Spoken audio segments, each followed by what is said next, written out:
It's the Locked On Podcast Network, your team every day. Stop paying full price for gas. Download the free Get Upside app and get 25 cents per gallon cash back on every gallon of gas you buy. Don't miss out. Millions of people have earned over $200 cash back every month just by using Get Upside and getting gas, which you were going to do anyways. There's no catch. It's simple and free. Download the free Get Upside app now and use promo code TOP to get an extra 25 cents per gallon on your first fill-up. That's promo code TOP.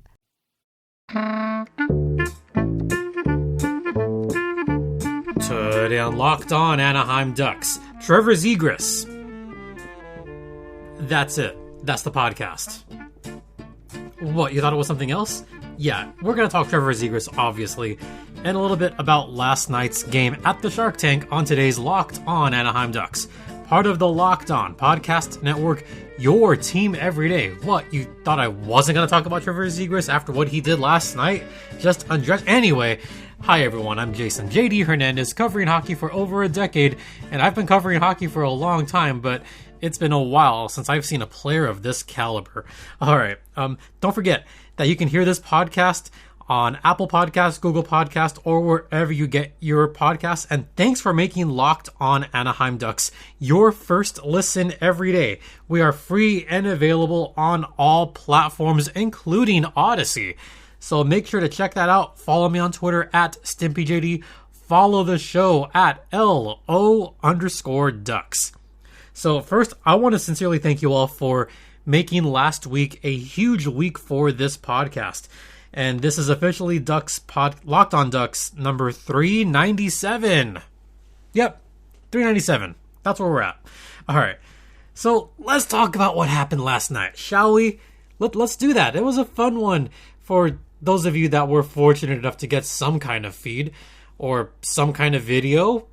Because as you may or may not be aware, neither the Ducks nor the Sharks, they didn't put video or live video for last night's game. Oh, goody. Okay, so no video. We have radio at least. Oh, we have a couple people shooting video? Okay. Yeah, I like that. So we got some video. As far as the game went yesterday, it was a fun one if you're a Ducks fan. Not so fun if you're a Sharks fan. And there's maybe one or two of you listening that are Sharks fans. If you're a Sharks fan, just go listen to the Chompy Boys, the content boys at Locked On Sharks. They're probably not a little bit upset because it's preseason. I get it. It's still preseason. The games still don't matter, but it still sucks. I mean, hey, look who's back. Mason McTavish is back. Woohoo! Yeah, he actually scored. But what I really want to talk about is Trevor Zegras. What? Did you expect anything less? I've been talking about Trevor Zegras for the past 2 years on this podcast. Ever since World Juniors in 2020, World Juniors in 2021, his time at BU, his time in San Diego, his time with the Ducks last season. If you've been a regular of this podcast, or if you've been a regular Ducks fan for the last few years, then you know the name on everybody's lips is Trevor Zegras. He had a sick goal in-game last night, at least. In-game during, wait for it, the power play. Yes, you heard that right. The Ducks scored on a power play. And what about that line out there? You had Max Comtois, Ricard Raquel, Sonny Milano, Jamie Drysdale, Trevor Zegras, all out on the power play. I counted maybe 4 or 5 cross-ice passes. That's something that the Ducks had not been doing the past couple seasons.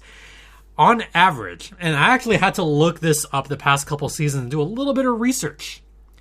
From the previous couple seasons, on average, the Ducks would get about 2 passes across the Royal Road on average during their power plays.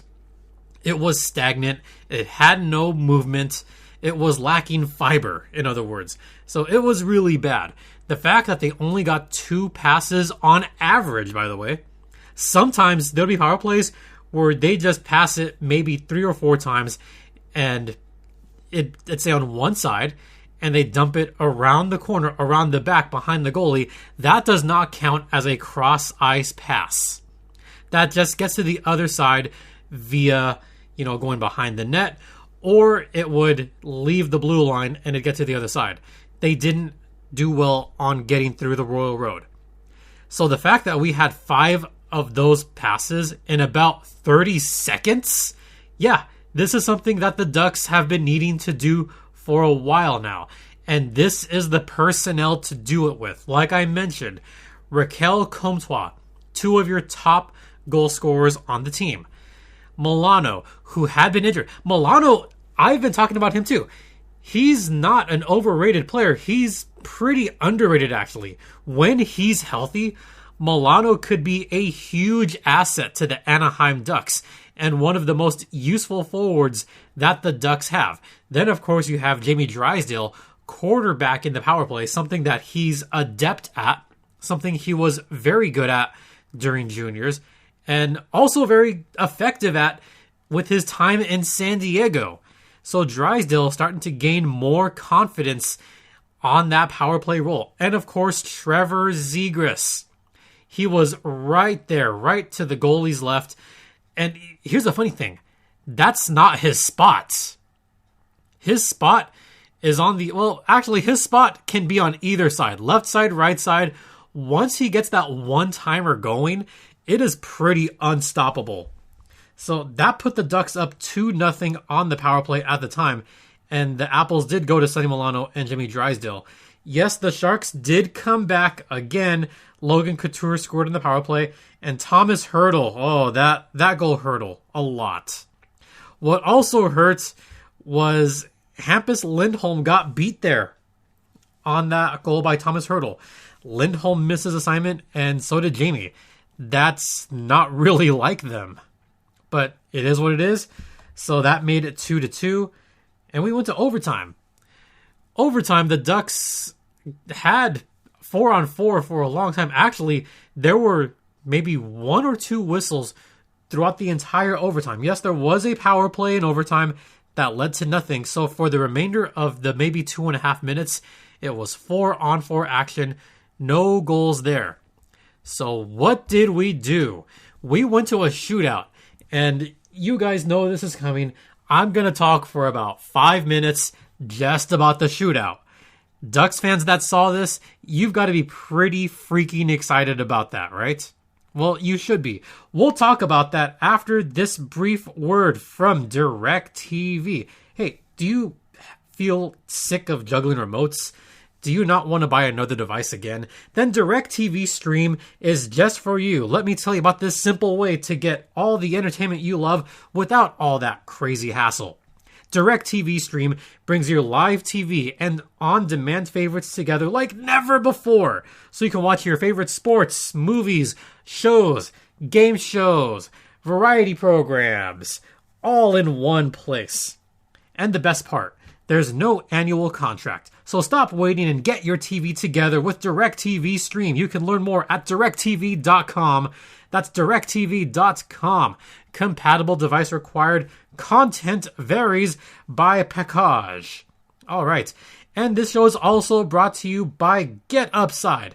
So, Ducks fans, there's an incredible app that everyone who buys gas needs to know about. Get Upside. My listeners are making up to 25 cents for every gallon of gas every time they fill up. Just download the Get Upside app in the App Store or Google Play right now. Use promo code HOCKEY and get a bonus 25 cents per gallon on your first fill up. That's up to 55 cents cash back. Here in California, that's a big deal. Don't pay full price at the pump anymore. Get cash back using Get Upside. Just download the app for free and use promo code HOCKEY to get up to 50 cents gallon cash back on your first tank. Some people who drive a lot like me, hey, Bakersfield, San Diego, Anaheim, El Segundo. Yeah, I drive a lot, so I could definitely save 50 cents per gallon on this. And you could cash out anytime to your bank account, PayPal, or an e-gift card for Amazon and other brands. Once again, that's the free Get Upside app, and use promo code HOCKEY. All right. So let's talk about the shootout, shall we? Let's do that. Trevor Zegras was one of the shooters. In fact, he was the last shooter on last night's shootout. Whew. That was fun, wasn't it? Actually, let's go through the shootout. Let's go through the whole shootout because why not? So going into that, it was, 2-2. So then we had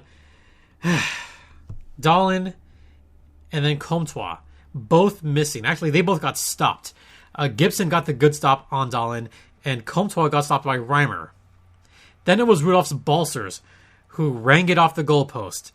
And then came Trevor Zegras, and what he did was amazing after that. It was so amazing that I just kind of have to play the whole thing in my mind, because when it happened, my first thought was, I had a holy you-know-what moment watching that. Mainly because I've seen this before, but it still looks good every time.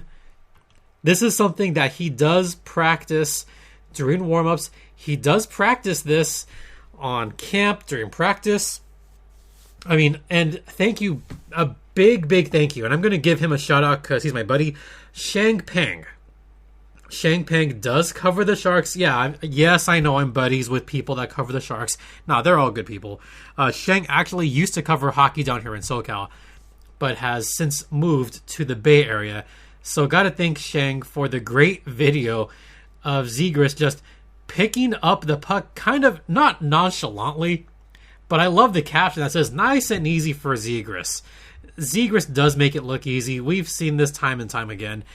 Yeah, just kind of circling around like nothing, picks up the puck casually, goes all the way to the boards casually, goes to his left, kind of brings the puck back, and just slings it. He just slings it like it was a great snapshot just over Reimer's shoulder. This was a sick goal, folks. It was nasty. He just kind of brought it back, reared back from the slot, and just let it rip. What I also love about that is the little, bring the hockey stick back like a sword. Heck yeah, that's how you do it. Got a little bit of swag there, a little bit of, other players that have done that very move, where after they score the goal, they'll put the stick all the way back, right, like a sword. Yeah, just everything about that was sick. It was absolutely sick. Now, Barbashev did get a chance to tie the shootout, but he was stopped by Gibby. So that resulted... Barbanov shot it in the shootout and got stopped by Gibby. So final score, 3-2 in a shootout. But back to Trevor Zegras. Yeah, I know I'm talking about him a lot, but so what? Everyone wants to talk about Trevor Zegras. He's done great goals like this before, and this is something that we need to get used to. We need to get used to seeing this because Zegras is just that amazing of a player. And Reimer is not some Barracuda goalie. It's not like you're scoring off of Martin Jones. No, this is James Reimer, who's actually a pretty adequate goalie. Might be their number one goalie, probably number two goalie for the Sharks, but still an NHL caliber goalie. And for Zegras to just pull off that move with that much ease, just imagine when he does a few dekes and just completely undresses a goalie or undresses the defense. And I'm going to go back to earlier this year because, this was a pretty good goal. Not his most spectacular goal, not by a long shot. You got to go back to 7 months ago when the San Diego Gulls visited the El Segundo Reign during the weird AHL season. And Zegras got off on a break on that one, and this was against JF Berube, who's also a great goalie. And I still remember this. I still can't believe I saw this live, where Zegras put the puck on the edge of his blade and just flicked it in. Still, to me, one of the most incredible goals that I've ever seen in my entire life. That's how good Trevor Zegras is. And I know I did make the quote-unquote prediction, or the hot take, whatever you want to call it, that Trevor Zegras is only going to play half the games. Look, I know I said that. The only reason I said that is because of who is still the head coach and who is still running the show in Anaheim. We know who's still running the show in Anaheim. That doesn't make it any better. That convinces me a little bit more that perhaps Zegras won't play every game, and I'm still convinced that Zegras will have a little bit of time in San Diego because of the coaching. The Ducks have a ton of talented forwards that are just waiting. They're chomping at the bit, ready to play. And Zegras has admitted this several times. He's not sure that he's going to get a roster spot. That's why he's playing his ass off right now, is he wants that roster spot. He wants to get on the Ducks right away. He doesn't want to start in San Diego. That wouldn't be the worst thing for his development, but I could see it could be either way. Right now, it could go either way. He could be a Duck. He could be a goal to start the season. We just don't know. But Zegras has looked impressive during the training camp. But we'll see how the rest of the Ducks look. I mean, we still have a couple more preseason games.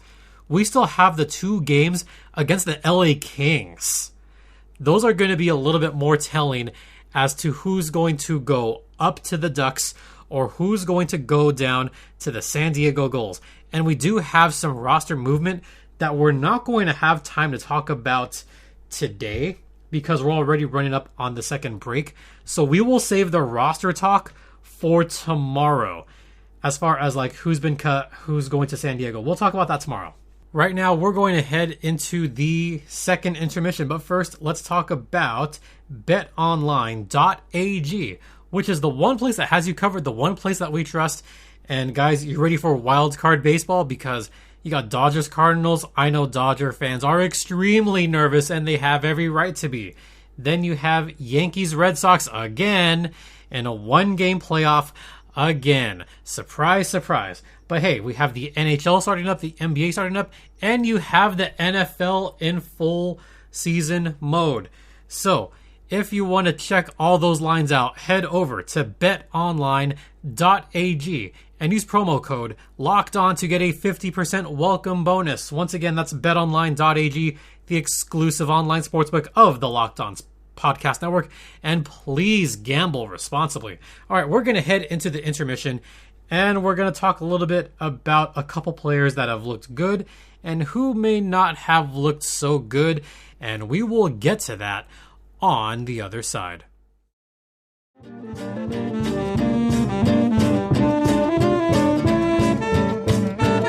Welcome back to Locked On Anaheim Ducks, part of the Locked On Podcast Network. You're locked in with Jason JD Hernandez, and this show is brought to you by Rock Auto, which has all the parts your car will ever need. They've been family owned and operated for over 2 decades. They have amazing selection and reliably low prices. They beat the big box stores by a mile. I've got some windshield wipers from there. They work fantastically. I'll be getting some more parts from them. So once again, head over to rockauto.com. In the How Did You Hear About Us box, tell them that Locked On Ducks sent you. Once again, that's rockauto.com. All the parts your car will ever need. All right, so we're going to talk a little bit more about last night's game. Who still needs some improvement? There's at least one player on there that could still use some improvement. You probably know who that is. First, here's who looked impressive. I talked about Zegras a ton. I talked about Jimmy Drysdale a little bit. He has improved a lot, especially quarterback in the power play. He looked terrific all game yesterday. He had 22 and a half minutes. He looked solid. Yes, there was that one little defensive setback that he had. But aside from that, he looked fine. He looked really good. Sonny Milano, I thought he was extremely impressive playing 15 minutes. He could play more minutes. I think he should get up to about 16, 17 minutes. Ramp him up to that third line. He's there. He's ready. Put him on there. Let the kids play. Sam Steele also, for my money, looked pretty good. Face-offs could use some work, but, he was fine. But the one player that does need work, and you know where this is going.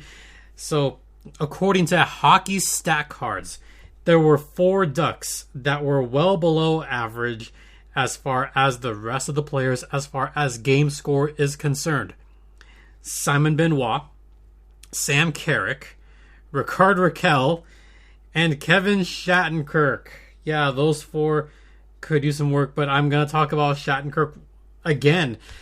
Him being out there is starting to become a little bit of a liability. He did get the 1 assist for what it's worth, and offensively, he's still a pretty okay player.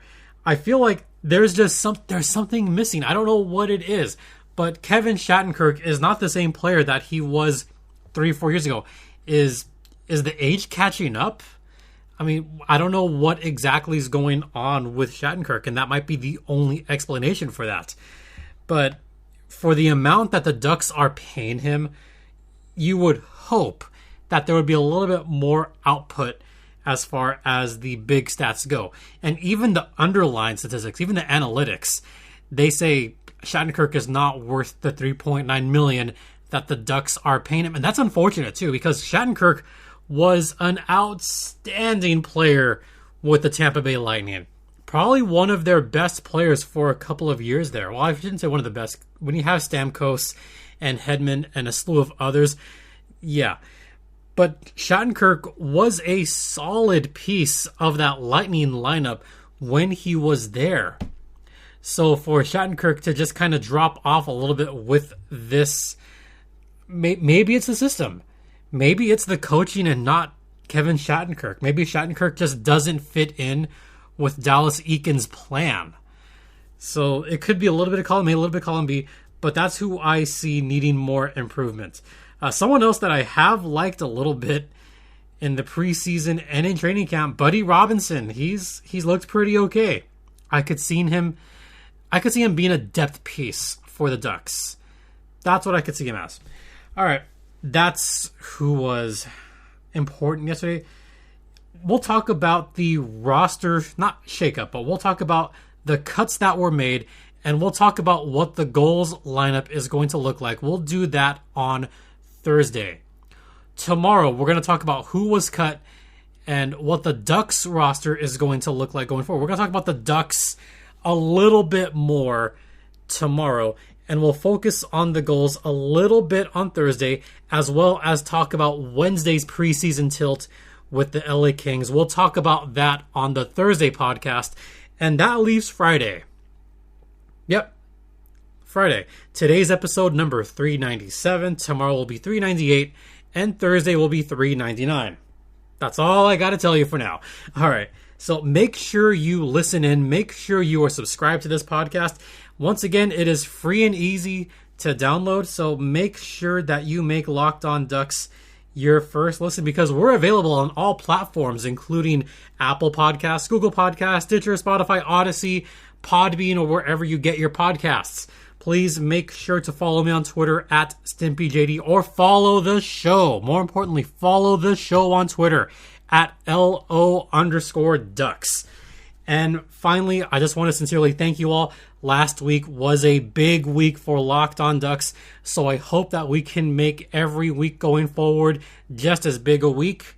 Cannot wait for the season to start. We're only 8 days away, or Teemu Selanne days away, from the home opener next Wednesday. So once again, thank you all so much. It is greatly appreciated. For Locked On Anaheim Ducks, I'm Jason JD Hernandez saying have a great rest of the day. Please be safe out there, be kind to one another, and Ducks fly together.